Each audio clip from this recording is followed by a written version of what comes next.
Signs of native and early settler history are everywhere along the narrow river. At its northern end, famed American painter Gilbert Stuart, portraitist for George Washington, made his home. Some local landmarks, having survived a century of time and storms, still stand. And in Narragansett, a place to celebrate all of this uniquely local history. South County Museum is a museum that focuses on the rural history of Rhode Island. In 1933, the museum's founders felt that a lot of the area's rural history was disappearing. And so people got together and they just wanted to start preserving all of these objects. Today, that mission spreads over 8 acres. Its soaring exhibition space is filled with South County artifacts in history and relics from a longtime Wakefield, Rhode Island landmark, Kenyon's Store. Almost 150 years. Right? Yep. Mm-hmm. And this is all stuff that was in the store. They got their mailboxes, coffee grinder. Coffee grinder. And I see that Kenyon's had its own Johnny Cake Mix. So Rhode Island, right? Totally Rhode Island. The area's maritime history is long and varied. Generations of fishing and shipbuilding, and 1,000 years earlier, native Narragansetts were both fishing and farming. Then this was found right on the banks of Narrow River. This was some sort of hand tool.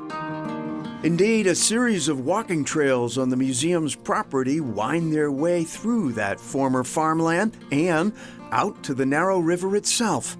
The ocean's never far away here, and it was lunchtime. The lobster rolls are great, the fried clams are great, the chowder's great. Is this a classic clam shack? Yes. That's for sure. Gas station, restaurant, dairy bar, it's been all of that in the same spot on the famed Narragansett seawall. It started with my grandfather. He had it as a gas station. He sold milk and bread and eggs. He rented rowboats out in the ocean. Matt Combs and his wife Dee are the third-generation Monahans owners now. The gas and the rowboats are long gone, replaced by clams, chowder, and lobster rolls. It's something that people look forward to. They know it's summer when a clam shack opens. The chowder's really good. The clam cakes are really good. And my son's friend is part owner. Lobster roll, whole belly clams, but you gotta start off with the state's official appetizer, authentic Rhode Island calamari. Right by the ocean almost. In South Kingstown, another rite of summer.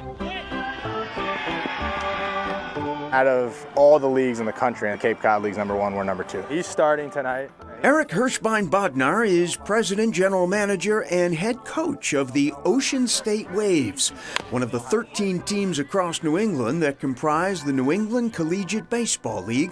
All current college players, most with an eye on going further with baseball. So is your goal to play pro ball? Yeah, of course. Yeah, yes, sir. You ever been to Rhode Island before you came up there? Nope. Never? No, never. You just knew it was the smallest state in the country? Yep. We have a long-standing relationship with schools like Southern Mississippi or Oregon, and they'll send guys, and they've never even seen the beach before. As with the Cape Cod League, players are all housed with local family for the summer season. These guys become part of their family, not just for the summer, but for life. Braden Dufall, look down a bit, there you go, is the Waves bat boy. His family hosts the team's right fielder, Eric Genther, a junior at URI. First year spending the summer in Rhode Island, and they were nice enough to let me stay. So Brandon and I actually share a bunk bed. I'm on the bottom bunk, he's up top. So we play This gets better and better. We play a lot of PlayStation, a lot of MLB The Show. So we're living it up, man. It's good, it's awesome. Definitely looks good for Braden, who clearly has the bat boy thing down. Plenty of fans on hand who have clearly embraced the Waves at Old Mountain Field. And the dogs. You look around and it's like mom, dad, aunt, and uncle, and then kids running everywhere. You liking it so far? Yeah. Yeah? There's no score, so that's good. Yeah. They're not losing. More importantly, Yeah. how's the hot dog? Good. Good? Doesn't get much better. A summer evening, baseball outside on a grass field in a historic park. Can't beat it. As I always tell them every day, we get to today. You don't have to, we get to. Like, this is a blessing. And Waves win 6-3. Love it. So much fun. And the Ocean State Waves are in the middle of a 500 season, 10 wins, 10 losses, and they're taking on the Bristol Blues tonight at home. And Eric Enter, who you met in the piece, obviously, he's just finished up his senior year at URI. They had their most successful baseball season ever, which is wonderful. And he was an Atlantic 10 all-academic team member as well. Certainly a good role model for his brother. Awesome.